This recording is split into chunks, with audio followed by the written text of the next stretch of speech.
I've played games with similar aesthetics and theming to Sludge Life. Take Paratopic with its strong VHS filter and investigative gameplay, or Desert Child, which has the same bleak outlook on futuristic capitalism and a very in-world soundtrack.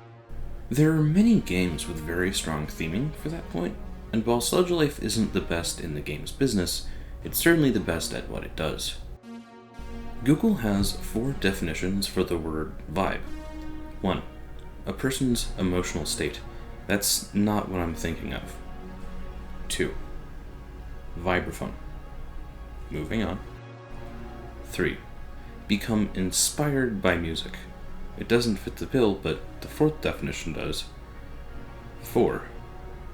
Vibe. Transmit or give out a feeling or atmosphere. Ignoring the fact that my definition is a verb and the grammar of my video title is now broken, this is why I describe Sludge Life as having a strong vibe rather than a theme. Sludge Life has a lot of different themes and a mishmash of aesthetics. All of these together are what create the vibe, the atmosphere, the feeling. What is the vibe of Sludge Life? I would best describe it as a growing dysfunction. The world is covered in bright graffiti and is full of colorful characters, but most of them feel out of place. The few workers that aren't on strike are confused and don't know what to do. The smog is so thick you can't see most of the area around you, and there's a level of disrepair in every building. People live in crumbling apartments and out-of-place shipping containers. There is a sea of oil that surrounds the entirety of the game world. The United States is currently trying to track down whatever place in the universe this is.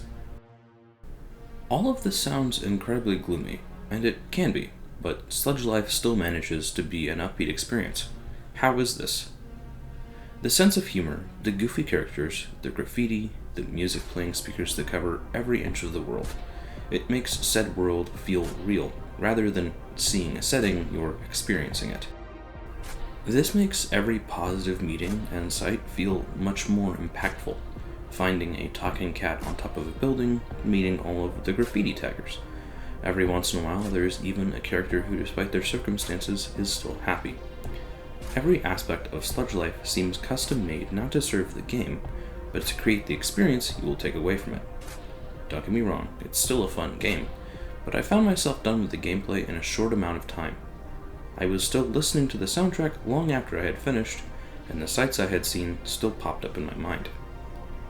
Even if you don't play Sludge Life, it's still worth taking in the extremely unique experience. So, now that the less formal part of the video is over, I wanted to say a few things. First off, most relevant, Sludge Life 2 is releasing soon, which is pretty cool. Just thought I should mention that. I also wanted to know if you guys want more video essays like this. I've been afraid to step away from Rainworld for a while because I don't want to alienate my existing audience. Entries for the Region Concept Contest are still coming in, and it ends on the 31st of May, so you'll see the winners then. I'll kind of be missing in action during July, but for the rest of the summer I'm going to be making videos. See you in the next one.